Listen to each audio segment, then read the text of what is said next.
ನೀವು ಟ್ರೇಡ್ ಮಾಡಬೇಕು ಅಂತ ಡಿಸೈಡ್ ಮಾಡಿದ್ರೆ ಆದರೆ ಎಲ್ಲಿಂದ ಸ್ಟಾರ್ಟ್ ಮಾಡಬೇಕು ಅಂತ ಗೊತ್ತಿಲ್ವಾ? ಅದೇ ಥರ ಈ ಡಿಮ್ಯಾಟ್ ಅಕೌಂಟ್ ಅಂದರೆ ಏನು, ಒಂದು ಆರ್ಡರ್ ಹೇಗೆ ಪ್ಲೇಸ್ ಮಾಡಬೇಕು, ಒಂದು ಸ್ಟಾಕ್ ಹೇಗೆ ಕೊಂಡ್ಕೊಬೇಕು, ಅದನ್ನು ಹೇಗೆ ಡಿಮ್ಯಾಟ್ಗೆ ತರಬೇಕು, ಈ ಥರ ತುಂಬ ವಿಷಯಗಳಲ್ಲಿ ತುಂಬ ಜನಕ್ಕೆ ಕನ್ಫ್ಯೂಷನ್ ಇದೆ ಅಲ್ವಾ? ಸೊ ಅದ್ರ ಬಗ್ಗೆನೇ ಈ ವಿಡಿಯೋ ನಾವು ಡೀಟೇಲ್ ಆಗಿ ನೋಡ್ತಾ ಇದ್ದೀವಿ. This is Kishore here, founder and CEO of trade achievers. ಬನ್ನಿ ವಿಡಿಯೋ ಶುರು ಮಾಡೋಣ.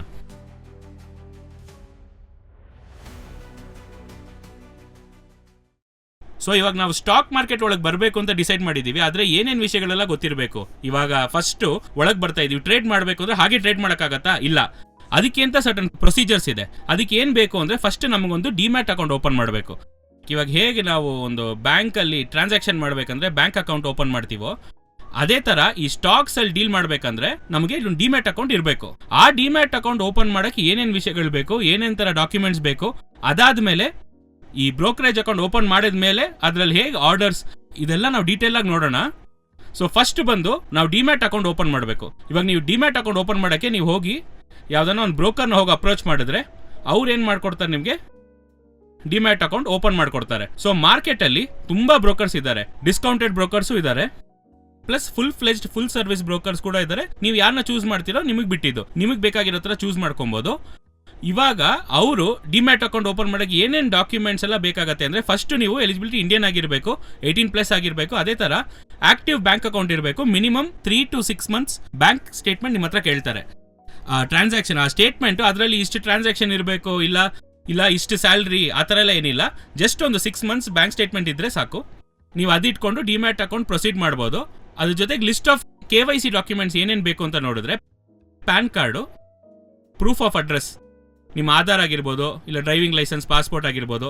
ಆಮೇಲೆ ನಿಮ್ಮ ಫೋಟೋ ಕೇಳ್ತಾರೆ, ವೈಟ್ ಪೇಪರ್ ಸಿಗ್ನೇಚರ್. ಅದಾದಮೇಲೆ ಇನ್ಕಮ್ ಪ್ರೂಫ್. ಇದು ಮತ್ತೆ ನೀವು ಬ್ಯಾಂಕ್ ಸ್ಟೇಟ್ಮೆಂಟ್ ಕೊಡೋ ಥರ ಇರುತ್ತೆ. ಕೊಟ್ಟರೆ ಅದಕ್ಕೆ ಬೇಕಾಗಿರೋ ಥರ ಪ್ರೊಸೆಸ್ ಮಾಡ್ತಾರೆ. ಇವಾಗ ಬರೋ most of the modern brokers ಎಲ್ಲ ನೀವು ಜಸ್ಟ್ ಹೋಗಿ ನಾರ್ಮಲ್ ಆಗಿ, ಮುಂಚೆಲ್ಲ ಏನು ಮಾಡ್ತಾ ಇದ್ರು ಎಲ್ಲ ಮ್ಯಾನ್ಯುಯಲ್ ಆಗಿ ಪೇಪರಲ್ಲಿ ಸೈನ್ ಮಾಡಿಸಿ ಆ ಥರ ಕೊಡಬೇಕಾಗಿತ್ತು. ಇವಾಗ ಆ ಥರ ಎಲ್ಲ ಏನಿಲ್ಲ, ಎಲ್ಲ ಡಿಜಿಟಲ್ ಆಗೋಗಿದೆ. ನೀವು ಸುಮ್ಮನೆ ಬ್ರೋಕರ್ ಸೈಟ್ಗೆ ಹೋದರೆ 1 day ಅಲ್ಲಿ ನಿಮಗೆ 24 hours ಅಲ್ಲಿ, ವಿತಿನ್ 24 hours ನೆಕ್ಸ್ಟ್ ಡೇ ನೀವು ಮಾಡಿದ್ರೆ ನೆಕ್ಸ್ಟ್ ಡೇ ನಿಮಗೆ ಅಕೌಂಟು ಈಸಿಯಾಗಿ ಓಪನ್ ಮಾಡಿಬಿಡ್ಬೋದು. ಈ ಡಾಕ್ಯುಮೆಂಟ್ಸ್ ನಿಮಗೆ ಬೇಕಾಗಿರೋದು. ನೀವು ಯಾವ ಸೈಟಿಗೆ ಹೋಗ್ತೀರೋ ಆ ಬ್ರೋಕರ್ ಸೈಟಿಗೆ ಹೋಗಿ ಆನ್ಲೈನಲ್ಲೇ ನೀವು KYC ಎಲ್ಲ ಫಿಲ್ ಮಾಡಿ ನಿಮ್ಮ ಡೀಟೇಲ್ಸ್ ಎಲ್ಲ ಕೊಟ್ಬಿಟ್ರೆ ಡೈರೆಕ್ಟಾಗಿ ಒಂದು 1 hour ಮ್ಯಾಕ್ಸಿಮಮ್ ಒಂದು 36 hours ಒಳಗೆ ನಿಮ್ಮ ಅಕೌಂಟ್ ಆಕ್ಟಿವೇಟ್ ಆಗಿಬಿಡುತ್ತೆ. ನಿಮಗೇನಾಗುತ್ತೆ ಅಂದರೆ ನಿಮ್ಗೊಂದು ಮೇಲ್ ಬರುತ್ತೆ. ಆ ಮೇಲಲ್ಲಿ ಏನು ಬರುತ್ತೆ ಅಂತ ನೋಡಿದ್ರೆ ಒಂದು ಯೂಸರ್ ID ಪಾಸ್ವರ್ಡ್ ಬರುತ್ತೆ. ಆ ಯೂಸರ್ ID ಪಾಸ್ವರ್ಡ್ ಏನಕ್ಕೆ ಅಂದರೆ ಇವಾಗ ನೆಕ್ಸ್ಟ್ ಅವ್ರದ್ದು ಒಂದು ಆ್ಯಪ್ ಇರುತ್ತೆ. ಇವಾಗ ಒಂದು ಬ್ರೋಕರ್ ತೊಗೊತೀರಾ ಅಂದರೆ ಆ ಬ್ರೋಕರ್ಗೆ ಅಂತ ಒಂದು ಆ್ಯಪ್ ಇರುತ್ತೆ. ಆ ಆ್ಯಪ್ ಒಳಗೆ ಹೋಗಿ ನೀವು ಯೂಸರ್ ID ಪಾಸ್ವರ್ಡ್ ಕೊಟ್ಟು ಲಾಗಿನ್ ಮಾಡ್ಕೊಬೋದು. ಇವಾಗ ನೀವು ಲಾಗಿನ್ ಮಾಡಿದ್ರೆ ನೆಕ್ಸ್ಟ್ ಆ ಸ್ಕ್ರೀನ್ ಏನಿರುತ್ತೆ ಅಂತ ನಿಮಗೆ ತೋರಿಸ್ತೀನಿ. ಸೊ ಇವಾಗ ನೋಡಿದ್ರೆ ಇದೊಂದು ಬ್ರೋಕರ್ ಸೈಟ್. ಇದು ಯಾವ್ದು ಹೆಸರು ಹೇಳಲ್ಲ, ಬಟ್ ಒನ್ ಆಫ್ ದಿ ಬ್ರೋಕರ್ದು ಅವ್ರದ್ದು ಇಂಟರ್ಫೇಸ್ ಇದು. ಇವಾಗ ಈ ಥರ ನೀವು ಯಾವ ಬ್ರೋಕರ್ ಹೋಗಿ ಅಕೌಂಟ್ ಓಪನ್ ಮಾಡ್ತೀರೋ ಒಂದೊಂದು ಬ್ರೋಕರ್ಗೂ ಒಂದೊಂದು ಇಂಟರ್ಫೇಸ್ ಇರುತ್ತೆ, ಬಟ್ ಕಾಮನ್ ಆಗಿರೋದನ್ನೇ ನಾನು ನಿಮಗೆ ತೋರಿಸ್ತಾ ಇದ್ದೀನಿ. ಸೊ ಫಸ್ಟ್ ಒಂದು ಬ್ರೋಕರ್ ಅಕೌಂಟ್ ಓಪನ್ ಆಯಿತು ಅಂದರೆ ನೆಕ್ಸ್ಟ್ ಡೇ ನೀವೇನು ಮಾಡ್ತೀರಾ ಅಂದರೆ ಇವಾಗ ಅಕೌಂಟ್ ಒಳಗೆ ಫಂಡ್ ಮಾಡಬೇಕು. ಇವಾಗ ಈ ಥರ ಮೇಲೆ ಒಂದು ಟ್ಯಾಬ್ ಇರೋ ಥರ ಎಲ್ಲ ನಿಮ್ಮ ಬ್ರೋಕರ್ ಸೈಟಲ್ಲೂ ಟ್ಯಾಬ್ ಇರುತ್ತೆ. ಏನಂದರೆ ಫಂಡಿಂಗ್ ಟ್ಯಾಬ್ ಇರುತ್ತೆ.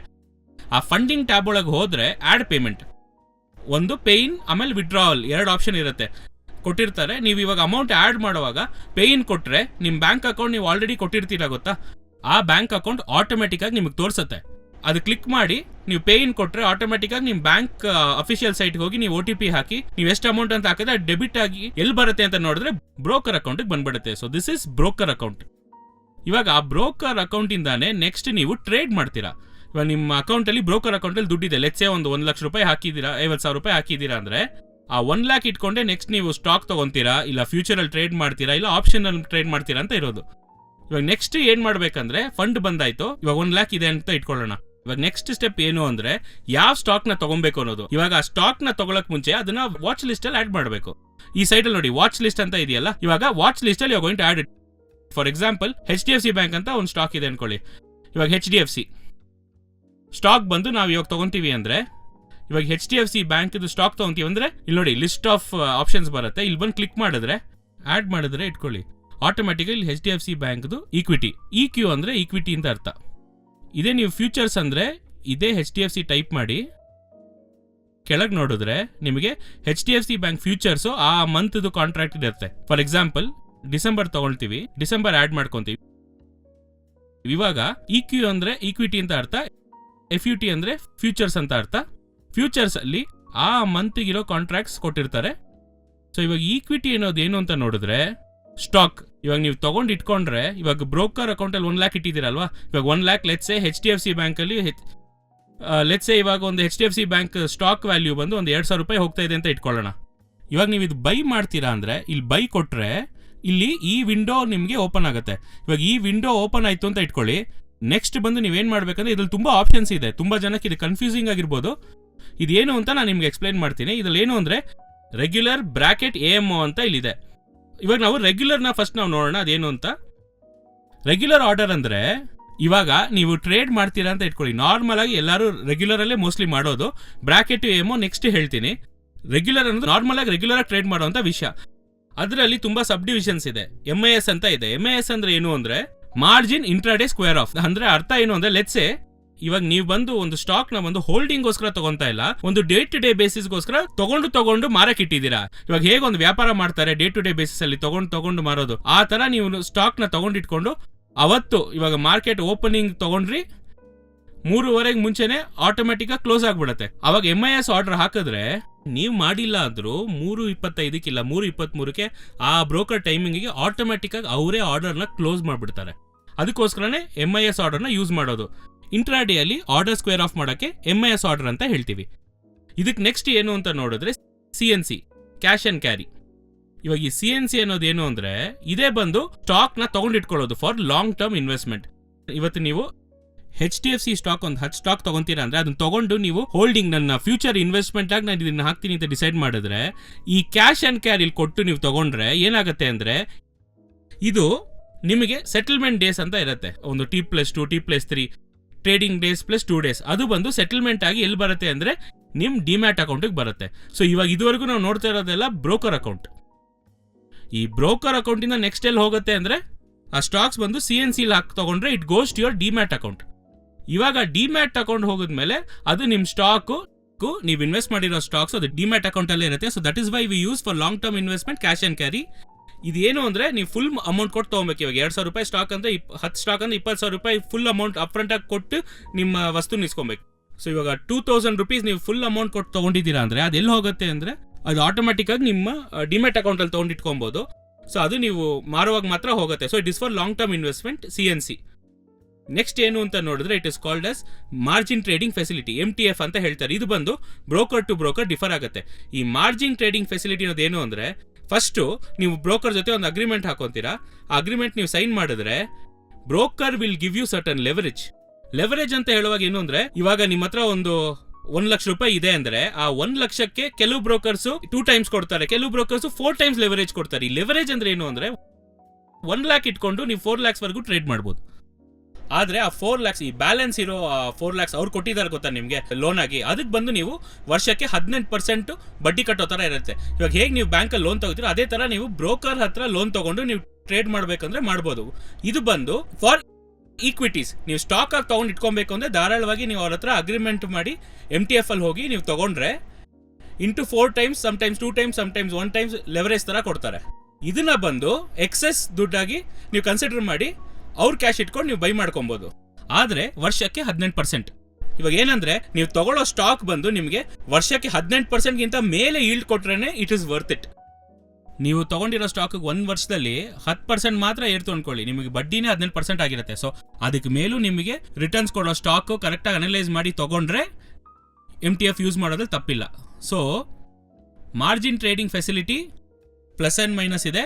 ಇಳಿದ್ರು ನಿಮಗೆ 10 ಲಕ್ಷ ತಗೊಳ್ಳೋರಿಗೆ ಇವಾಗ ಮ್ಯಾಕ್ಸಿಮಮ್ ಒಂದೊಂದು ಕಂಪನಿಗೆ ಒಂದೊಂದು ಸೆಟ್ ಲಿಮಿಟ್ ಇಟ್ಟಿರ್ತಾರೆ. ಕೆಲವು ಕಂಪನೀಸ್ 10 lakhs ಕೊಡ್ತೀನಿ ಅಂತಾರೆ, ಕೆಲವು ಕಂಪನೀಸ್ 25 lakhs ಕೊಡ್ತೀನಿ ಅಂತಾರೆ. ಸೊ ಆ ಕಂಪನಿಗೆ ಬೇಕಾಗಿರೋ ತರ ಅವಾಗ ನಿಮಗೆ ಲಾಸ್ ಬರೋವಾಗ ಏನಾಗುತ್ತೆ ಅಂತ ನೋಡಿದ್ರೆ 10 ಲಕ್ಷಕ್ಕೆ ಆಗೋಷ್ಟು ಲಾಸ್ ಬರೋಕ್ಕೆ ಶುರು ಆಗುತ್ತೆ. ಸೊ ಅದನ್ನು ಮೈಂಡಲ್ಲಿ ಇಟ್ಕೊಂಡು ನೀವು ಕರೆಕ್ಟಾಗಿ ಯೂಸ್ ಮಾಡ್ಕೊಳ್ಳಿ. ಸೊ ಲೆವರೇಜ್ ಕೊಡ್ತಾ ಇದ್ದಾರೆ ಅಂತ ಹಾಗೆ ಓಡೋಕೆ ತಗೊಂಬೇಡಿ. ಕರೆಕ್ಟಾಗಿ ಯೂಸ್ ಮಾಡೋಕೆ ಗೊತ್ತಿದ್ರೆ ಮಾತ್ರ ಲೆವರೇಜ್ನ ಯೂಸ್ ಮಾಡಿ. So that is for MTF. Special announcement ಏನು ಅಂತ ನೋಡಿದ್ರೆ ನಾನು ಟ್ರೇಡ್ ಅಚೀವರ್ ಶುರು ಮಾಡಿ ಇವತ್ತು ಹತ್ತತ್ರ 9 ವರ್ಷದ ಆನಿವರ್ಸರಿ ಆಗಿರೋದ್ರಿಂದ ನಿಮ್ಗೆಲ್ಲರಿಗೂ ಒಂದು ಸ್ಪೆಷಲ್ ಆಫರ್ ಒಂದು ಅನೌನ್ಸ್ ಮಾಡ್ತಾ ಇದ್ದೀನಿ. ತುಂಬಾ ಜನ ಕೇಳ್ತಾನೂ ಇದ್ರಿ ಸರ್ ಆಫರ್ ಏನೇನಿದೆ ಅಂತ. ಸೊ ಇದೇನು ಆಫರ್ ಅಂತ ನೋಡಿದ್ರೆ ನಮ್ ಟ್ರೇಡ್ ಅಚೀವರ್ಸ್ ಅಲ್ಲಿ ಬಂದು 3 types ಆಫ್ ಕೋರ್ಸಸ್ ಇದೆ. ಏನು ಅಂತ ನೋಡಿದ್ರೆ ಒಂದು ಬಂದು ಪ್ರೈಸ್ ಆಕ್ಷನ್ ಕೋರ್ಸ್, ಇನ್ನೊಂದು ಬಂದು ಆಪ್ಷನ್ ಸ್ಟ್ರಾಟಜಿಸ್ಟ್, ಮೂರನೇದು ಬಂದು ಅಡ್ವಾನ್ಸ್ ಲೆವೆಲ್ ಕೋರ್ಸ್. ಈ ಪ್ರೈಸ್ ಆಕ್ಷನ್ ಅಲ್ಲಿ ಏನ್ ಬರುತ್ತೆ ಅಂತ ನೋಡಿದ್ರೆ 14 subjects ಆಫ್ ಟೆಕ್ನಿಕಲ್ ಅನಾಲಿಸಿಸ್. ಇವಾಗ ನಾನು ಅನಾಲಿಸಿಸ್ ಮಾಡ್ತೀನಿ ಗೊತ್ತಾ, ಒಂದು ಸಪ್ಲೈ ಡಿಮ್ಯಾಂಡ್ ಆಗಿರ್ಬೋದು, ಸಪೋರ್ಟ್ ರೆಸಿಸ್ಟೆನ್ಸ್ ಆಗಿರ್ಬೋದು, ಇಲ್ಲ ಡಬಲ್ ಟಾಪ್ ಡಬಲ್ ಬಾಟಮ್ಸ್ ಆಗಿರ್ಬೋದು, ಫಿಬೊನಾಚಿ ಹೇಗೆ ಯೂಸ್ ಮಾಡಬೇಕು, ಟ್ರೆಂಡ್ ಲೈನು, ಚಾನಲ್, ಆ ಥರ ಟ್ರೆಂಡ್ ಹೇಗೆ ತೆಗಿಬೇಕು, ಟ್ರೆಂಡ್ ಬೈ ಟ್ರೆಂಡ ಸೆಲ್ ಟ್ರೆಂಡ ಹೇಗೆ ಕಂಡುಹಿಡಿಬೇಕು, ಕರೆಕ್ಷನಾ ಇಲ್ಲ ಕ್ರ್ಯಾಶಾ ಇದನ್ನ ಹೇಗೆ ಕಂಡುಹಿಡಿಬೇಕು ಅನ್ನೋದೇ ಫಸ್ಟ್ ಲೆವೆಲಲ್ಲಿ ಬಂದು ಪ್ರಾಪರ್ ಆಗಿ ಸ್ಟೆಪ್ ಬೈ ಸ್ಟೆಪ್ ಆಗಿ ಬಂದು 14-15 ಡೇಸ್ ಕ್ಲಾಸಸ್ ಮಾತ್ರನೇ. ಅದು ಈ ತರ ನಾವು ಸೆಟ್ ಡೇಟ್ಸ್ ಇಟ್ಟಿರೋದ್ರಿಂದ 15 ಡೇಸೇ ಬರಬೇಕು ಅಂತ ಏನಿಲ್ಲ, ನೀವು ಅರ್ಥ ಆಗೋವರೆಗೂ ನೀವು ಮತ್ತೆ ಮತ್ತೆ ಬಂದು ಕಲ್ತ್ಕೊಳ್ಳೋವರೆಗೂ ನೀವು ಬರ್ಬೋದು, ಏನ್ ಪ್ರಾಬ್ಲಮ್ ಇಲ್ಲ. ನೆಕ್ಸ್ಟ್ ಏನ್ ಬರುತ್ತೆ ಅಂತ ನೋಡಿದ್ರೆ ಆಪ್ಷನ್ ಸ್ಟ್ರಾಟಜೀಸ್ ಅಲ್ಲಿ ಬಂದು ಹೇಗೆ ಒಂದು ಮಾರ್ಕೆಟ್ ನ ಸಿಸ್ಟಮ್ಯಾಟಿಕ್ ಆಗಿ ಆಪ್ಷನ್ಸ್ ಯೂಸ್ ಮಾಡಿ ಸ್ಟ್ರಾಟಜಿನ ಅಪ್ಲೈ ಮಾಡೋದು, ಅದಕ್ಕೋಸ್ಕರ ಕೋರ್ಸು ಇದೆ. ಬಟ್ ಅಡ್ವಾನ್ಸ್ ಕೋರ್ಸ್ ಅಲ್ಲಿ ಏನು ಅಂತ ನೋಡಿದ್ರೆ ಎಲಿಯಟ್ ವೇವ್ಸ್ ಆಗಿರ್ಬೋದು, HM ಗಾಟ್ಲಿ ಅಂತ ಹೇಳ್ಕೊಟ್ಟಿರೋ ಹಾರ್ಮೋನಿಕ್ ಪ್ಯಾಟರ್ನ್ಸ್ ಆಗಿರ್ಬೋದು, ಇಲ್ಲ ಅದರಲ್ಲಿರೋ ಫ್ಲಾಟ್ ಪ್ಯಾಟರ್ನ್ ಆಗಿರ್ಬೋದು, ಈ ತರ ಅಡ್ವಾನ್ಸ್ ಲೆವೆಲ್ ಅಲ್ಲಿ ಹೇಗೆ ಒಂದು ಮಾರ್ಕೆಟ್ ನ ಅಪ್ರೋಚ್ ಮಾಡಬೇಕು ಅಂತ ನಾವು ಅಡ್ವಾನ್ಸ್ ಪ್ಯಾಟರ್ನ್ ಅಲ್ಲಿ ನಾವು ಹೇಳ್ಕೊಡ್ತಾ ಇದೀವಿ. ಸೊ ಇದೆಲ್ಲ ನೋಡಿದ್ರೆ ಹತ್ತತ್ರ 3 ನಿಮಗೆ 58,410 rupees ಬರುತ್ತೆ. ಆದ್ರೆ ಇದು ನಮ್ಮ 9th year anniversary ಆಗಿರೋದ್ರಿಂದ ಹಾಗೆ ನಾವು 50% ಫ್ಲಾಟ್ ಆಫರ್ ಅಲ್ಲಿ ಬಂದು 29,500 ಅಲ್ಲಿ ನೀವು 3 ಕೋರ್ಸಸ್ ಸೇರಿಸಿ ತಗೊಬಹುದು. ನೀವು price action, option strategies plus ನಿಮಗೆ ಅಡ್ವಾನ್ಸ್ ಕೋರ್ಸ್ 3 ನೀವು ಬಂಡಲ್ ಆಗಿ ತಗೊಳ್ಳುವಾಗ ನಿಮಗೆ 50% ಆಫರ್ ತಗೊಂಡು 29,500 ಮಾಡ್ಕೊಬಹುದು. ಇದು ಮೇ 15th ವರೆಗೂ ಮಾತ್ರ ಅಪ್ಲಿಕೇಬಲ್ ಅಂಡ್ ಫಸ್ಟ್ 100 ಸ್ಟೂಡೆಂಟ್ಸ್ ಮಾತ್ರ ನಾವು ಕೊಡ್ತಾ ಇರೋದು. ಸೊ ಮೇ 15th ಒಳಗೆ ಯಾರ್ಯಾರು ರಿಜಿಸ್ಟರ್ ಮಾಡ್ಬೇಕು ಅನ್ಕೊಂಡ್ರೆ ಈ ಆಫರ್ ನ ಯೂಸ್ ಮಾಡ್ಕೊಬೇಕನ್ನೋರು make use of the offer. And my heartfelt thanks to all the subscribers for all this love and support for all 9 years. ಅದಾದ್ಮೇಲೆ ನೋಡಿದ್ರೆ ಇಲ್ಲಿ ಬಂದು ಲಿಮಿಟ್ ಟು ಮಾರ್ಕೆಟ್ SLM ಅಂತ ಇದೆ. ಇದೇನು ಅಂದ್ರೆ ನೀವು ಯಾವ್ದ್ರಲ್ಲಿ ತಗೊಂಡ್ರು, ಇವಾಗ MIS ಅಲ್ಲಿ ತಗೊಂಡ್ರೇನು ನೀವು ಲಿಮಿಟ್ ಆರ್ಡರ್ ತಗೊಬಹುದು, ಮಾರ್ಕೆಟ್ ಆರ್ಡರ್ ಇದೇನು ಅಂತ ನೋಡೋಣ. ಲಿಮಿಟ್ ಆರ್ಡರ್ ಅನ್ನೋದು ಏನು ಅಂತ ನೋಡಿದ್ರೆ ಫಾರ್ ಎಕ್ಸಾಂಪಲ್ ಪ್ರೈಸ್ ಇವಾಗ ಬಂದು ಎಷ್ಟು ತೋರಿಸ್ತಾ ಇದೆ ಅಂದ್ರೆ ಪ್ರೈಸ್ ಬಂದು 1,558 rupees ತೋರಿಸ್ತಾ ಇದೆ HDFC ಬ್ಯಾಂಕ್. ಇವಾಗ ನೀವು ಬೈ ಮಾಡ್ಬೇಕಂತ ಡಿಸೈಡ್ ಮಾಡಿದೀರಾ, ಇಂಟ್ರಾಡೇಲ್ ತಗೊಂತಾ ಇದ್ದೀರಾ ಅಂದ್ರೆ ಒಂದು ಲಿಮಿಟ್ ಹಾಕ್ಬಿಟ್ಟು ಕ್ವಾಂಟಿಟಿ ಇವಾಗ 1 ಶೇರ 10 ಶೇರ 100 ಶೇರ ಅನ್ನೋದು ನೀವು ಹಾಕೊಳ್ಳಿ. ಲಿಮಿಟ್ ಅನ್ನೋವಾಗ ಇವಾಗ ನನಗೆ ಬಂದು 1,558 ಬೇಡ 1,550 ಬಂತು ಅಂದ್ರೆ ನಾನು ಬೈ ಮಾಡಬೇಕು ಅಂತ ರೆಡಿ ಆಗಿದ್ದೀರಾ ಅಂದ್ರೆ ನೀವು ಲಿಮಿಟ್ ಆರ್ಡರ್ ಹಾಕ್ಬಿಟ್ಟು 1,550 ಪ್ರೈಸ್ನ ಹಾಕ್ಬಿಟ್ಟು ಇಲ್ಲಿ ಬೈ ಕೊಟ್ರೆ ಇದೇನಾಗತ್ತೆ ಅಂದ್ರೆ ಪೆಂಡಿಂಗ್ ಆರ್ಡರ್ ಹೋಗ್ಬಿಡತ್ತೆ. Pending order in the sense market ಯಾವಾಗ 1,558 ಇಂದ 1,550 ಬರುತ್ತೋ ಅವಾಗ ಆಟೋಮ್ಯಾಟಿಕ್ ಆಗಿ ನಿಮ್ಗೆ ಟ್ರೇಡ್ ಎಕ್ಸಿಕ್ಯೂಟ್ ಆಗುತ್ತೆ. ಅಲ್ಲಿವರೆಗೂ ಪೆಂಡಿಂಗ್ ಆರ್ಡರ್ ಆಗೇ ಇರುತ್ತೆ, ಟ್ರೇಡ್ ಎಕ್ಸಿಕ್ಯೂಟ್ ಆಗಲ್ಲ. ಇದೇ ನೀವು ಮಾರ್ಕೆಟ್ ಅಲ್ಲಿ ಮಾಡಿದ್ರೆ, ಮಾರ್ಕೆಟ್ ಅಲ್ಲಿ ಟ್ರೇಡ್ ಮಾಡಿದ್ರೆ ಇವಾಗ 10 ಕ್ವಾಂಟಿಟಿ ಹಾಕ್ಬಿಟ್ಟು ಮಾರ್ಕೆಟ್ ಅವಾಗ ಏನ್ ಪ್ರೈಸ್ ಸೆಲ್ಲರ್ ಏನ್ ಪ್ರೈಸ್ ನಿಯರೆಸ್ಟ್ ಪ್ರೈಸ್ ಇದೆಯೋ ಇಮಿಡಿಯೇಟ್ ಆಗಿ ಆ ಪ್ರೈಸ್ಗೆ ಏನಾಗುತ್ತೆ ಆರ್ಡರ್ ಪ್ಲೇಸ್ ಆಗ್ಬಿಡುತ್ತೆ. ಸೊ ಮಾರ್ಕೆಟ್ ಆರ್ಡರ್ ಅನ್ನೋದು ಅವಾಗಿರೋ ಕರೆಂಟ್ ಸೆಲ್ಲರ್ ಪ್ರೈಸ್ ಅಲ್ಲಿ ಬೈ ಆಗ್ಬಿಡುತ್ತೆ. That is market order. ಇದಕ್ಕೆ ನೆಕ್ಸ್ಟ್ ನೋಡಿದ್ರೆ SL ಅಂಡ್ SLM. SL ಅನ್ನೋದು ಏನು ಅಂತ ನೋಡಿದ್ರೆ ಸ್ಟಾಪ್ ಲಾಸ್ ಆರ್ಡರ್ಸ್. ಹಂಗಂದ್ರೆ ಇವಾಗ ಇದು ಬಂದು ಇಟ್ ಇಸ್ ಫಾರ್ ಟ್ರೇಡ್ ತಗೊಂಡಿರೋರು ಕ್ಲೋಸ್ ಮಾಡೋದಕ್ಕೆ. ಹೇಗೆಂದ್ರೆ ಇವಾಗ ಒಂದು ನೀವು 10 ಕ್ವಾಂಟಿಟಿ ತೊಗೊಂಡು ಇಟ್ಕೊಂಡಿದ್ದೀರಾ, ಇವಾಗ ಈ ಥರ ಇಟ್ಕೊಳ್ಳಿ ಕ್ಯಾಲ್ಕುಲೇಷನ್ನ. ಇವಾಗ ನೀವು ಬಂದು ಒಂದು 1,000 rupees ಅಲ್ಲಿ ಬೈ ಮಾಡಿದ್ದೀರಾ, ಇವಾಗ ನೀವು ಬಂದು 950 ಬಂದು ಸ್ಟಾಪ್ ಲಾಸ್ ಹಾಕಬೇಕು ಅಂತ ಡಿಸೈಡ್ ಮಾಡಿದ್ರೆ ಅವಾಗ ಏನು ಮಾಡ್ತೀರಾ ಅಂದರೆ SL ಆರ್ಡರ್ ಹಾಕೊತೀರಾ. ಇವಾಗ ಏನು ಮಾಡ್ತೀರಾ, ಅದೇ ಟ್ರೇಡ್ನ ಎಕ್ಸಿಕ್ಯೂಟ್ ಮಾಡುವಾಗ 950 ಅಂತ ಹಾಕ್ಬಿಟ್ಟು SL ಆರ್ಡ್ರಲ್ಲಿ ಪ್ರೈಸ್ ಫಿಕ್ಸ್ ಮಾಡಿ ಇಟ್ಬಿಟ್ರೆ ಆಟೋಮ್ಯಾಟಿಕ್ ಆಗಿ ಮಾರ್ಕೆಟ್ ಬಂದು ನಿಮ್ಮ ಪ್ರೈಸ್ ಒಂದು ವೇಳೆ ಎಕ್ಸ್ಪೆಕ್ಟ್ ಮಾಡಿದ್ರ ಥರ ಮೇಲ್ ಹೋಗದೆ ಮಾರ್ಕೆಟ್ ಕೆಳಗೆ ಬಂತು ಅಂದ್ರೆ 950 ತಗೊಳ್ಳುವಾಗ ಆರ್ಡರ್ ಆಟೋಮೆಟಿಕ್ ಆಗಿ ಏನಾಗುತ್ತೆ ಕ್ಲೋಸ್ ಆಗಿಬಿಡುತ್ತೆ. ಸೊ ಅದಕ್ಕೋಸ್ಕರನೇ SL ಆರ್ಡರ್ ಯೂಸ್ ಮಾಡೋದು. ಇದೇ ನೀವು SLM ಅಂತ ಕೊಟ್ಟಿದ್ದಾರೆ ನೋಡಿ. SLM ಅನ್ನೋದು ಏನು ಅಂತ ನೋಡಿದ್ರೆ ಟ್ರಿಗರ್ ಪ್ರೈಸ್ ಇದು.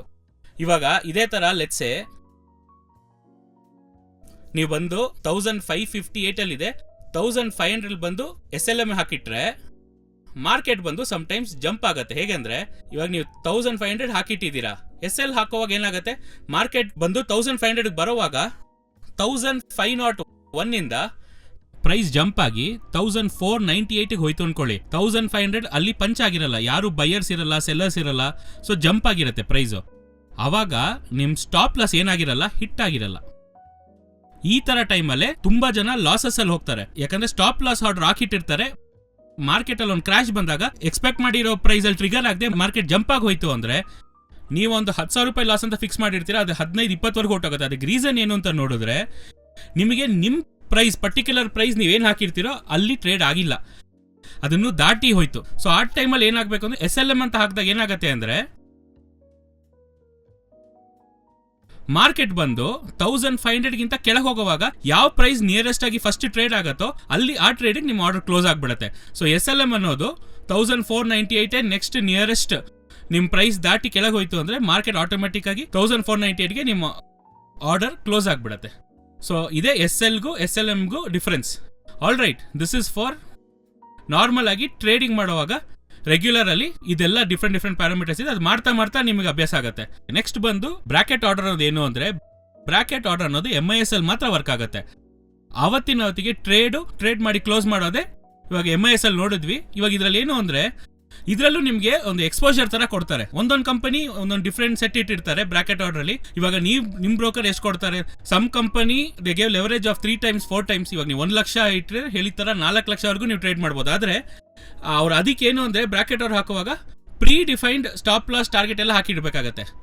ಇವಾಗ ಕ್ವಾಂಟಿಟಿ ಎಷ್ಟು ಟ್ರೇಡ್ ಮಾಡ್ತೀರಾ, ಏನ್ ಪ್ರೈಸ್ ಅಲ್ಲಿ ತಗೊಂತೀರಾ, ಅದ್ರ ಟಾರ್ಗೆಟ್ ಏನು, ಸ್ಟಾಪ್ ಲಾಸ್ ಏನ್ ಪ್ರೈಸ್, ಟ್ರೈಲಿಂಗ್ ಸ್ಟಾಪ್ ಏನು ಅಂತ ಹಾಕ್ಬಿಟ್ಟು ಬೈ ಅಂತ ಕೊಟ್ರೆ ಆಟೋಮೆಟಿಕ್ ಆಗಿ ಒಂದು ಫುಲ್ ಪ್ಯಾಕೇಜ್ ಟ್ರೇಡ್ ಆಗಿರುತ್ತೆ. ಆ ಜಾಗದಲ್ಲಿ ಬಂದ್ರೆ ಅದೇ ಸ್ಟಾಪ್ ಲಾಸ್ ಟಾರ್ಗೆಟ್ ಹಾಕಿಟ್ಬಿಟ್ಟು ನೀವು ಟ್ರೇಡ್ ಮಾಡಿ ಆಟೋಮ್ಯಾಟಿಕಲ್ ಆ ಜಾಗಕ್ಕೆ ಬಂದು ಸ್ಕ್ವೇರ್ ಆಫ್ ಆಗ್ಬಿಡುತ್ತೆ. ಇವಾಗ ಒಂದು ವೇಳೆ ನಿಮ್ಮ ಹತ್ರ ಫಂಡ್ಸ್ ಇಲ್ದೇ ಇರುವಾಗ ನೀವು ಅದಾದ್ಮೇಲೂ ಸ್ಟಾಪ್ ಲಾಸ್ ಇಡ್ತೀರ ಅಂದ್ರೆ ಖಂಡಿತ ಬೇಡ. ನೀವೇನ್ ಫಂಡ್ ಇಟ್ಟಿದ್ದೀರೋ ಲಾಸ್ ಬಂದ್ರು ಆ ನಿಮ್ ಮಾರ್ಜಿನ್ ಕೆಪಾಸಿಟಿ ಒಳಗಿದ್ರೆ ಮಾತ್ರ ಸ್ಟಾಪ್ ಲಾಸ್ ತಗೊಳ್ಳಿ, ಅದಕ್ಕೆ ಬೇಕಾಗಿರೋ ಟಾರ್ಗೆಟ್ ಇಟ್ಕೊಳ್ಳಿ. ಅದನ್ನೇ ನಾವು ಬ್ರಾಕೆಟ್ ಆರ್ಡರ್ ಅಂತ ಹೇಳ್ತೀವಿ. ಈ ಬ್ರಾಕೆಟ್ ಆರ್ಡರ್ ಅನ್ನೋದು ಒಂದು ಫುಲ್ ಪ್ಯಾಕೇಜ್. ಹೇಗಂದ್ರೆ stop loss, target, entry at the same time, ಇದೇ ಬಂದು ಬ್ರಾಕೆಟ್ ಆರ್ಡರ್. ನೆಕ್ಸ್ಟ್ ಬಂದು AMO ಅನ್ನೋದು ಬಂದು after market order. In case ಈ ಬಲ್ಕ್ ಡೀಲ್ಸ್ ಎಲ್ಲ ನಡೆಯುತ್ತೆ, ಈ FIAs ಎಲ್ಲ ಬಂದು 9:15 ಮುಂಚೆ ಬಂದು ಟ್ರೇಡ್ ಮಾಡ್ತಾರೆ. ಹೇಗಂದ್ರೆ ಪ್ರೀ ಮಾರ್ಕೆಟ್ ಅಲ್ಲಿ ಬಂದು ಮಾರ್ಕೆಟ್ ಟ್ರಾನ್ಸಾಕ್ಷನ್ಸ್ ನಡೆಯುತ್ತೆ. ಆ ಟ್ರಾನ್ಸಾಕ್ಷನ್ ನೀವು ಪಾರ್ಟಿಸಿಪೇಟ್ ಮಾಡಬೇಕು, ಆ ಟೈಮಲ್ಲಿ ನೀವು ಟ್ರೇಡ್ ಮಾಡಬೇಕು. ಆ ಜಾಗದಲ್ಲಿ ನಾನು ಒಳಗೆ ಎಂಟ್ರಿ ಆಗಬೇಕು ಅಂತ ಅನ್ಕೊಂಡ್ರೆ ಆಫ್ಟರ್ ಮಾರ್ಕೆಟ್ ಆರ್ಡರ್ ಅಂತ ಇರುತ್ತೆ. ಇದರಲ್ಲಿ ಹಾಕಿಟ್ಬಿಟ್ರೆ ಪ್ರೈಸ್ ಹಾಕ್ತೀರಾ ಅನ್ಕೊಳ್ಳಿ, next day morning market open ಆಗುವಾಗ ನಿಮ್ಮ ಪ್ರೈಸ್ 9:15 ಮುಂಚೆನೆ ಆ ಪ್ರೈಸ್ ಬಂದು ಒಂದು ವೇಳೆ ಟ್ರಿಗರ್ ಆಗತ್ತೆ ಅನ್ನೋವಾಗ ಆ ಆರ್ಡರ್ ನಿಮಗೆ ಖಂಡಿತ ಸಿಕ್ಬಿಡುತ್ತೆ. So that is after market order, right. ಇದೇ ನಾರ್ಮಲ್ ಆಗಿ ಒಂದು ಟ್ರೇಡ್ ಮಾಡುವಾಗ ಇದು ಬೈಗೆ. ಇದಕ್ಕೆ ಸೇಲ್ ಮಾಡ್ಬೇಕಂದ್ರೆ ತುಂಬಾ ಬ್ರೋಕರ್ಸ್ ಈ ತರ ಇಂಟರ್ಫೇಸ್ ಕೊಟ್ಟಿರ್ತಾರೆ. ಬೈಗೆ ಈ ತರ ಕ್ಲಿಕ್ ಮಾಡಿದ್ರೆ ಹಾಗೆ ಸೆಲ್ ಲಿಂಕ್, ಇವಾಗ ನಾನು ಹೇಳಿದ್ದನ್ನ ಹಾಗೆ ರಿವರ್ಸ್ ಮಾಡಿದ್ರೆ ಎಲ್ಲ ಸೆಲ್ ಆಗುತ್ತೆ. ಸೇಮ್ ಥಿಂಗು, ಜಸ್ಟ್ ಹಾಕ್ಬಿಟ್ಟು ಸೆಲ್ ಅಂತ ಹೊಡೆದ್ರೆ ಬೈ ಅಂತ ಹೊಡೆದ್ರೆ ಬೈ ಆಗುತ್ತೆ. ಇದೇ ನಾರ್ಮಲ್ ಆಗಿ ಒಂದು ಟ್ರೇಡರ್ ಟ್ರೇಡ್ ಮಾಡೋದು. ಇದ್ರ ಬಿಟ್ಟು ನಿಮ್ಗೆ ಏನ್ ಗೊತ್ತಿರಬೇಕು ಅಂತ ನೋಡಿದ್ರೆ ಚಾರ್ಜಸ್ ಬಗ್ಗೆ ನೋಡೋಣ. ಯಾಕಂದ್ರೆ ತುಂಬಾ ಜನ ಜಗಳ ಆಡೋಕೆ ರೀಸನ್ ಏನು ಅಂದ್ರೆ ಚಾರ್ಜಸ್ ಬಗ್ಗೆ ಅವ್ರಿಗೆ ಗೊತ್ತಿರಲ್ಲ. ಇದ್ರಲ್ಲಿ ಬರೀ ಒಂದ್ ಚಾರ್ಜ್ ಎಲ್ಲರಿಗೂ ಗೊತ್ತು, ಏನಂದ್ರೆ ಬ್ರೋಕರೇಜ್ ಅನ್ನೋದು ಮಾತ್ರ ಎಲ್ಲರಿಗೂ ಗೊತ್ತು, ಮಿಕ್ಕಿದ ಚಾರ್ಜಸ್ ಬಗ್ಗೆ ಗೊತ್ತಿರಲ್ಲ. ಇದಕ್ಕೋಸ್ಕರ ತುಂಬಾ ಜನ ಜಗಳ ಆಡ್ತಾರೆ. ನನ್ನ ಅಕೌಂಟ್ ಅಲ್ಲಿ ದುಡ್ಡು ಇಟ್ಟಿದೆ, ನನ್ ದುಡ್ಡು ಕಾಣಿಸ್ತಾ ಇಲ್ಲ, ಇಷ್ಟು ಕಮ್ಮಿ ಆಯ್ತು, ಯಾರು ತೆಗ್ದಿದ್ದು, ಯಾರೋ ಕಳ್ತನ ಮಾಡಿದ್ದಾರೆ ಅಂತ.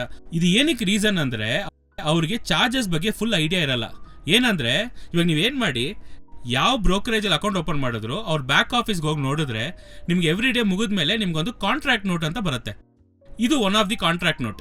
ಈ ಕಾಂಟ್ರಾಕ್ಟ್ ನೋಟ್ ಅಲ್ಲಿ ಕ್ಲಿಯರ್ ಆಗಿರುತ್ತೆ ನೀವೇನೇನ್ ಟ್ರೇಡ್, ಏನ್ ಟ್ರಾನ್ಸಾಕ್ಷನ್ ಮಾಡಿದ್ವಿ, ಆ ಟ್ರಾನ್ಸಾಕ್ಷನ್ಗೆ ಏನೇನ್ ಚಾರ್ಜಸ್ ಎಲ್ಲ ಇದೆ ಅಂತ. ಇವಾಗ ಈ ಟ್ರಾನ್ಸಾಕ್ಷನ್ ಚಾರ್ಜಸ್ ನೋಡಿದ್ರೆ, ಇವಾಗ ಫಸ್ಟ್ ಇದು ನೋಡಿ, ಸೆಟಲ್ಮೆಂಟ್ ನಂಬರ್ ಇದೆಲ್ಲ ಬಿಟ್ಬಿಡಿ, ಇದು 1010. ಇವಾಗ taxable, payable of supply, brokerage, ಈ ಬ್ರೋಕರ್ ಎಷ್ಟು ಮಾಡಿದ್ದಾರೆ, ₹1.58 ಬಂದು ಡೆಬಿಟ್ ಆಗಿದೆ. ಅದಾದ್ಮೇಲೆ NSE ಎಕ್ಸ್ಚೇಂಜ್ ಬಂದು 0.22. ಅದಾದ್ಮೇಲೆ TOT ಅನ್ನೋದು ಏನೂ ಇಲ್ಲ. ನೆಕ್ಸ್ಟ್ ಸೆಬಿದು, ಅದಾದ್ಮೇಲೆ SGST ಸ್ಟೇಟು, ಆಮೇಲೆ ಸೆಂಟ್ರಲ್. ಇವಾಗ GST ಅಮೌಂಟ್ ಬಂದು ನಿಮಗೆ ಡಿಡಕ್ಟ್ ಆಗುತ್ತೆ. ಅದಾದ್ಮೇಲೆ ನೆಕ್ಸ್ಟ್ ನೋಡಿದ್ರೆ STT ಚಾರ್ಜಸ್ ಅಂತ ಬರುತ್ತೆ. ಇದು ಒಂದು ₹2. ಇದೇನು ಅಂದ್ರೆ ಇದು ಒಂದು ಚಿಕ್ಕ ಟ್ರಾನ್ಸಾಕ್ಷನ್ ತೋರಿಸಿದ್ದೀನಿ. ಇದೇ ದೊಡ್ಡ ಲೆವೆಲ್ಗೆ ಹೋಗುವಾಗ ನಿಮಗೆ ಈ ಚಾರ್ಜಸ್ ಬಂದು ಹಾಗೆ ಚೇಂಜ್ ಆಗುತ್ತೆ. ಇವಾಗ ಬ್ರೋಕರೇಜ್ ನೋಡಿದ್ರೆ ಒಂದೊಂದು ಕಂಪನಿ ಒಂದೊಂದು ಬ್ರೋಕರೇಜ್ ಹೇಳ್ತಾರೆ. ಇವಾಗ ನೀವು ಆಪ್ಷನ್ ಟ್ರೇಡ್ ಮಾಡಿದ್ರೆ ಒಂದು ಟ್ರೇಡ್ಗೆ ಇಷ್ಟು ಬ್ರೋಕರೇಜ್ ಅಂತ ಇರುತ್ತೆ. ಕೆಲವು ಜನ ಕಂಪ್ಲೀಟ್ ಒಂದು ಟ್ರೇಡ್ಗೆ ಇಷ್ಟು ಬ್ರೋಕರೇಜ್ ಅಂತ ಫಿಕ್ಸ್ ಮಾಡ್ತಾರೆ. ಕೆಲವು ಜನ ಒಂದೊಂದು ಆರ್ಡರ್ಗೆ ಒಂದು ಬ್ರೋಕರೇಜ್ ಅಂತ ಕೊಡ್ತಾರೆ. So it depends on your broker. ಅವಾಗ ನೀವು ಯಾವ ತರ ಬ್ರೋಕರ್ ಯೂಸ್ ಮಾಡ್ತೀರೋ, ಬ್ರೋಕರೇಜ್ ಮಾತ್ರ ನೀವು ಯಾವಾಗಲೂ ಮೈಂಡಲ್ಲಿ ಇಟ್ಕೊಬಾರ್ದು. ಜೊತೆಗೆ ಈ ಟ್ಯಾಕ್ಸಸ್ಸು ನೀವು ಮೈಂಡಲ್ಲಿ ಇಟ್ಕೊಬೇಕು.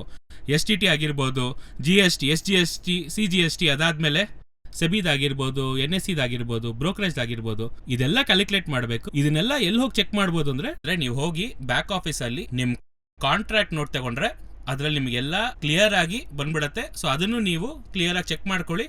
ಅವಾಗ ನಿಮ್ಗೆ ಕನ್ಫ್ಯೂಷನ್ ಇರಲ್ಲ. ₹1000 ಆಗದೆ ₹100 ಬ್ಯಾಲೆನ್ಸ್ ಇದೆ, ಆದ್ರೆ ಕಮ್ಮಿಯಾಗಿ ತೋರಿಸ್ತಾ ಇದ್ದೇನೆ. ಅದಕ್ಕೆ ರೀಸನ್ ಈ ಚಾರ್ಜಸ್ ಎಲ್ಲ ಡಿಡಕ್ಟ್ ಮಾಡಿರ್ತಾರೆ. ಸೊ ಇದನ್ನ ಮೈಂಡಲ್ಲಿ ಇಟ್ಕೊಂಡು ಟ್ರೇಡ್ ಮಾಡಿ, ರೈಟ್. ಸೊ ನೆಕ್ಸ್ಟ್ ಏನ್ ನೋಡಿದ್ವಿ, ಇವಾಗ ಕಾಂಟ್ರಾಕ್ಟ್ ನೋಟ್ ಏನು ಅಂತ ನೋಡಾಯ್ತು.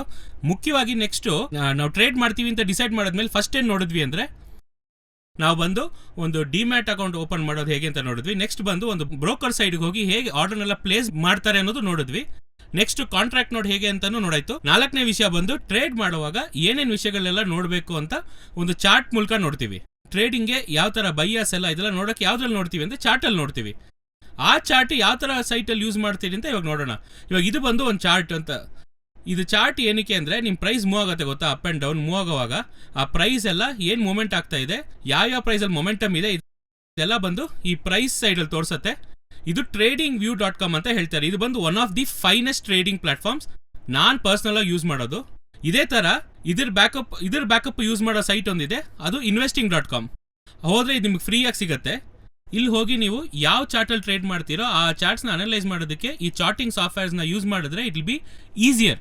ಇವಾಗ ಮಾರ್ಕೆಟ್ ಹೇಗೆ ಪ್ರೆಡಿಕ್ಟ್ ಮಾಡ್ಬೋದು, ಬೈಯರ್ಸ್ ಎಲ್ಲ ಇದೆಲ್ಲ ಬಂದು ಇವಾಗ ನಾವು ನಮ್ಮ ತುಂಬ ರಿವ್ಯೂ ಶೋಸ್ ನೋಡಿರ್ತೀರ, ಅದೇ ಥರ ಟಾಪ್ 3 ಪಿಕ್ಸ್, ಈ ಥರ ತುಂಬ ವಿಷಯಗಳನ್ನ ನಾವು ಮಾಡೋದೆಲ್ಲ ಈ ಚಾರ್ಟಿಂಗ್ ಪ್ಲಾಟ್ಫಾರ್ಮ್ ಯೂಸ್ ಮಾಡಿನೇ ನೆಕ್ಸ್ಟ್ ಮಾರ್ಕೆಟ್ ಹೇಗೆ ಹೋಗುತ್ತೆ ಅನ್ನೋದನ್ನ ಪ್ರೆಡಿಕ್ಟ್ ಮಾಡ್ತೀವಿ. ಸೊ ನೀವು ಇದನ್ನ ಯೂಸ್ ಮಾಡ್ತೀರಾ ಅಂದ್ರೆ ಧಾರಾಳವಾಗಿ ಮಾಡ್ಬೋದು. tradingview.com, ಅದೇ ಥರ investing.com. ಇದಲ್ಲದೆ ನೀವು ಯಾವ ಬ್ರೋಕರ್ ಯೂಸ್ ಮಾಡ್ತಾ ಇದ್ದೀವೋ ಇವಾಗ ಮಾಡರ್ನ್ ಡೇ ಬ್ರೋಕರ್ಸ್ ಎಲ್ಲ ಅವ್ರ ಪ್ಲಾಟ್ಫಾರ್ಮ್ ಒಳಗೆ ಅವರೇ ಚಾರ್ಟ್ಸ್ ಕೊಡೋಕೆ ಶುರು ಮಾಡಿಬಿಟ್ಟಿದ್ದಾರೆ. ನೀವು ಆ ವಾಚ್ ಲಿಸ್ಟ್ ಹಾಕಿದ್ರೆ ಸಾಕು, watch list trade chart click ಮಾಡಿದ್ರೆ ನಿಮಗೆ ನಿಮ್ಮ ಬ್ರೋಕರಲ್ಲಿ ತೋರಿಸೋ ಲೈವ್ ಫೀಡ್ಗಿರೋ ಚಾರ್ಟ್ಸ್ ಎಲ್ಲ ನೀವು ಡೈರೆಕ್ಟಾಗಿ ಯೂಸ್ ಮಾಡಿನೂ ನೀವು ಟ್ರೇಡ್ ಮಾಡ್ಕೊಬೋದು. ಸೊ ಅದೇ ಥರ ಇದ್ರ ಬಗ್ಗೆ ಡೀಟೇಲ್ಸು, ಇದು ಏನೇನು ಟೂಲ್ಸ್ ಇದೆ, ಇದೇನೆಲ್ಲ ನನಗೇನು ಗೊತ್ತಿಲ್ಲ ಅಂತ ನೀವು ಹೇಳೋರಿಗೆ ನಾವು ಆಲ್ರೆಡಿ ಬಂದು ಈ ಟ್ರೇಡಿಂಗ್ ವ್ಯೂ investing.com ಹೇಗೆ ಯೂಸ್ ಮಾಡಬೇಕಂತ ಕ್ಲಿಯರಾಗಿ ಡೀಟೇಲಾಗಿ ನಾವು ವಿಡಿಯೋ ಆಲ್ರೆಡಿ ರಿಲೀಸ್ ಮಾಡಿದ್ದೀವಿ. ನೀವು ಅದನ್ನು ಹೋಗಿ ನೋಡಿದ್ರೇ ಚಾರ್ಟಿಗಿರೋ ಟೂಲ್ಸ್ ಎಲ್ಲ ಒಂದೊಂದು ಪರ್ಟಿಕ್ಯುಲರ್ ಆಗಿ ಟೈಮ್ ಫ್ರೇಮ್ಸ್ ಅಂದರೆ ಏನು, ಚಾರ್ಟ್ಸ್ ಅಂದರೆ ಏನು, ಆಮೇಲೆ ನಿಮಗೆ ಯಾವ ಥರ ಕ್ಯಾಂಡಲ್ ಸ್ಟಿಕ್ಸ್ ಇದೆ, ಆಮೇಲೆ ಡಿಫ್ರೆಂಟ್ ಟೈಪ್ಸ್ ಆಫ್ ಬಾರ್ಸ್, ಅದೇ ಥರ ಫಿಬ್ಬು, ಆಮೇಲೆ ಡಿಫ್ರೆಂಟ್ ಪ್ಯಾನಲ್ಸ್, ಒಂದೊಂದಕ್ಕೂ ಏನೇನು ಯೂಸ್ ಇದೆ ಅಂತ ಡೀಟೇಲ್ ವಿಡಿಯೋ ಇದೆ. ಅಲ್ಲಿ ಹೋಗಿ ಆ ವಿಡಿಯೋ ನೋಡಿದ್ರೆ ನಿಮಗೆ ಒಂದು ಸ್ವಲ್ಪ ಕ್ಲಾರಿಟಿ ಸಿಗುತ್ತೆ. ಸೊ ಒಂದು ಟ್ರೇಡಿಂಗ್ ಒಳಗೆ ನೀವು ಬರಬೇಕಂದ್ರೆ ಈ ವಿಷಯಗಳೆಲ್ಲ ನೋಡಿದ್ರೆ ಸಾಕು, ನೀವು ಟ್ರೇಡ್ ಎಕ್ಸಿಕ್ಯೂಟ್ ಮಾಡ್ಬೋದು. ಕರೆಕ್ಟಾಗಿ ಅರ್ಥ ಮಾಡ್ಕೊಳ್ಳಿ, ಟ್ರೇಡ್ ಎಕ್ಸಿಕ್ಯೂಟ್ ಮಾಡೋದಕ್ಕೂ ಟ್ರೇಡ್ ಯಾವ ಕಡೆ ಹೋಗ್ತಾ ಇದೆ ಅಂತ ತಿಳ್ಕೊಂಡು ಎಕ್ಸಿಕ್ಯೂಟ್ ಮಾಡೋದಕ್ಕೂ ಡಿಫ್ರೆನ್ಸ್ ಇದೆ. ಅದನ್ನ ಮಾತ್ರ ಮೈಂಡಲ್ಲಿ ಇಟ್ಕೊಳ್ಳಿ. ಇವಾಗ ನಾನು ನಿಮ್ಗೆ ಹೇಳ್ಕೊಟ್ಟಿದ್ದು ಒಂದು ಟ್ರೇಡ್ ಹೇಗೆ ಎಕ್ಸಿಕ್ಯೂಟ್ ಮಾಡಬೇಕು ಅಂತ. ಆದರೆ ಇದು ಬೈಯಾ ಸೆಲ್ಲ, ಮಾರ್ಕೆಟ್ ನೆಕ್ಸ್ಟು ಕನ್ಸಾಲಿಡೇಟ್ ಆಗುತ್ತಾ ಇಲ್ಲ ಟ್ರೆಂಡಲ್ಲಿ ಹೋಗುತ್ತಾ, ಇಲ್ಲ ಟ್ರೆಂಡ್ ಮುಗಿದ್ಮೇಲೆ ಮಾರ್ಕೆಟ್ ಡೌನ್ ಟ್ರೆಂಡಾ ಅಪ್ ಟ್ರೆಂಡಾ, ಇವಾಗ ತೊಗೊಬೇಕಾ ಇಲ್ಲ ತೊಗೊಂಡಿರೋದು ಮಾರಬೇಕಾ ಅಂತ ತುಂಬ ವಿಷಯಗಳು ನೀವು ಚಾರ್ಟ್ ಮೂಲಕನೇ ಅನಲೈಸ್ ಮಾಡಿ ತಿಳ್ಕೊಬೇಕು. ಸೊ ಇನ್ ಕೇಸ್ ಇದೆಲ್ಲ ನೀವು ತಿಳ್ಕೊಂಡು ಒಂದು ಫುಲ್ ಫ್ಲೆಜ್ ಟ್ರೇಡರಾಗಿ ಟ್ರೇಡ್ ಮಾಡಬೇಕು ಅಂದ್ಕೊಂಡ್ರೆ we at trade achievers we teach people ಹೇಗೆ ಒಂದು ಮಾರ್ಕೆಟ್ನ ಸಿಸ್ಟಮ್ಯಾಟಿಕ್ ಆಗಿ ಅಪ್ರೋಚ್ ಮಾಡಬೇಕು, ಯಾವ ಥರ ಚಾರ್ಟಿಂಗ್ ಸಾಫ್ಟ್ವೇರ್ಸ್ ಯೂಸ್ ಮಾಡಿ, ಅದರಲ್ಲಿ ಏನೇನು ಟೂಲ್ಸ್ ಯೂಸ್ ಮಾಡಿದ್ರೆ ಯಾವ ಮಾರ್ಕೆಟಿಗೆ ಯಾವ್ದು ವರ್ಕ್ ಆಗುತ್ತೆ ಅಂತ ತುಂಬಾ ನಾವು ಹೇಳ್ಕೊಟ್ಟಿದ್ದೀವಿ. ಆಲ್ರೈಟ್, ಸೊ ಈ ವಿಡಿಯೋ ನೋಡಿದವ್ರಿಗೆ ಒಂದು ಲೆವೆಲ್ಗೆ ಟ್ರೇಡಿಂಗ್ ಒಳಗೆ ಬಂದಾಯಿತು. ಇವಾಗ ಇದನ್ನು ಹೇಗೆ ಒಂದು ಟ್ರೇಡ್ನ ಎಕ್ಸಿಕ್ಯೂಟ್ ಮಾಡಬೇಕಂತ ಅರ್ಥ ಆಗಿದೆ ಅನ್ಸುತ್ತೆ. ಇದು ಕರೆಕ್ಟಾಗಿ ನೋಡಿ, ಇನ್ ಕೇಸ್ ಅರ್ಥ ಆಗಿಲ್ಲ ಅಂದ್ರೆ ಸ್ವಲ್ಪ ರಿವೈಂಡ್ ಮಾಡಿ ಬ್ರೋಕರ್ ಅಕೌಂಟ್ ಓಪನ್ ಮಾಡಿ ಲೈಟ್ ಆಗಿ ಮಾಡ್ತಾ ಬನ್ನಿ, ಆಟೋಮೆಟಿಕ್ ಅರ್ಥ ಆಗುತ್ತೆ. Alright, I hope this video was useful. Thank you very much for joining. Take care.